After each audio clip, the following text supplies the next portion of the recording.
All right, now for more reaction on tonight's big breaking news that the Inspector General Horowitz has submitted his FISA report for classification review to the DOJ. Fox News contributor, former Republican Congressman Trey Gowdy, you first said, and I'll get to this in a second, that the idea that now McCabe, they passed on any, special treatment, but it was a while ago that report identified, the Inspector General report identified him as a liar and a leaker. And you said it's a celebration of our justice system. Now we had the second minor report, and that was Comey lacking candor. But that didn't result in, well, it did result in a referral, but it doesn't seem like they're moving forward. Why is this taking so long? And we'll get to FISA next, because I have some concerns about what the outcome will be.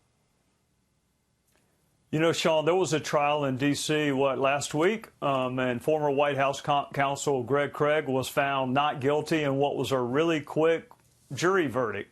These are tough cases. It is harder than it might appear to convince 12 people of anything. I used to have to do it for a living. It's tough. So you've got to dot every I and cross every T. And quite candidly, it is more difficult if it's a high-profile defendant. So if they go forward with McCabe, you can rest assured that's going to be a tough trial. We don't want the United States government going to trial and losing on a regular basis. They lost to Greg Craig. That's not good. So if you're going to go to trial, you need to win. All right, you've never lost a case as a prosecutor. That's why, you're so good at what you do. Here's my question. So we now know, I can give you, as it relates to FISA and the FISA Inspector General report, I know of 3 separate times, including, by the way, the UK memo warning about Steele's credibility. But we know 3 separate instances before the first FISA application was signed. The bulk of information we now know was the unverified, dirty Russian dossier, likely Russian disinformation, according to the New York Times from the get-go. But they were warned about Steele's credibility before they signed the first FISA. They were warned by Bruce Orr. The UK was warning about his credibility, that Steele had an agenda, it wasn't verified, and Hillary paid for it. Now, they used it anyway. Now we know it's unverifiable because Steele never stood by his own dossier and under oath said, I have no idea if any of it's true. Now, to me, that seems like premeditated fraud on a FISA court. And when you couple that with Andrew McCabe, the deputy FBI director, saying, well, no dossier, no FISA warrant, that makes me think they didn't care about what they were presenting to the court, and that was a fraud, and they knew it was a fraud, but they said it was verified, and it wasn't.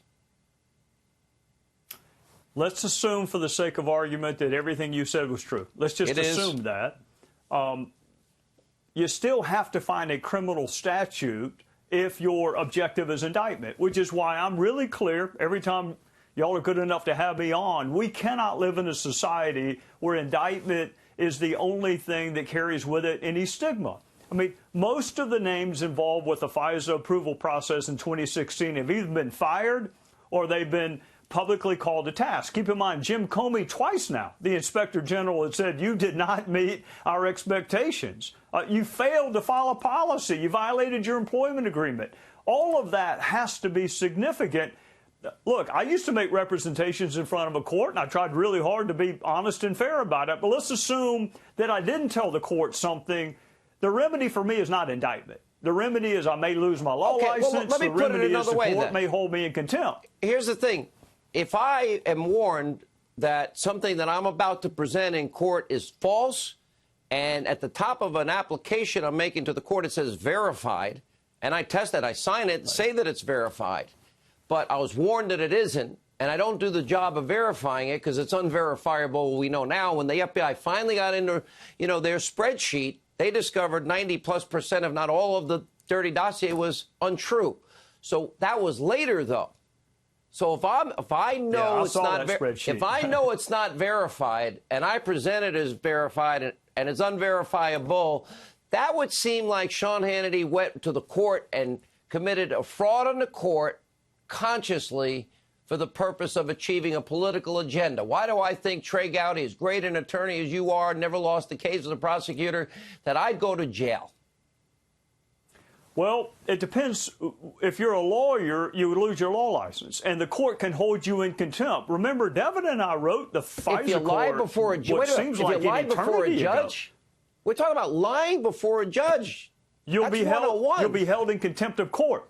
Absolutely. Well, and you can go to jail for that. I don't know that lawyers who make factual misrepresentations in front of judges wind up getting indicted. You're going to get punished. You're going to be held in contempt. You may get sent to prison.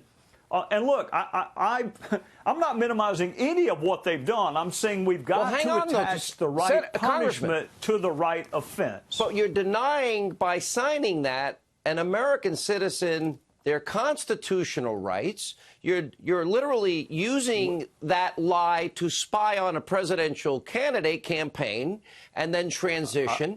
We've identified a statute using the color of government official. It could be a 1983 action. And that's all I'm saying is we've got to match up the conduct with a specific code violation. We put up what the laws you just here laid out regularly. is a 1983 violation. Now we're getting somewhere. I'll send you Greg Jarrett's list, but he's identified a whole variety of crimes, perpetrating a fraud on the court. Well, don't send it to me. Send it to Bill Barr. I mean, there's nothing I can do about it right now. Do you have his email? Because I don't have his email. I don't know Bill Barr. But I'd be glad to. I think Bill Barr is probably very aware of what the applicable statutes would be. So, Trey Gowdy, good to see you.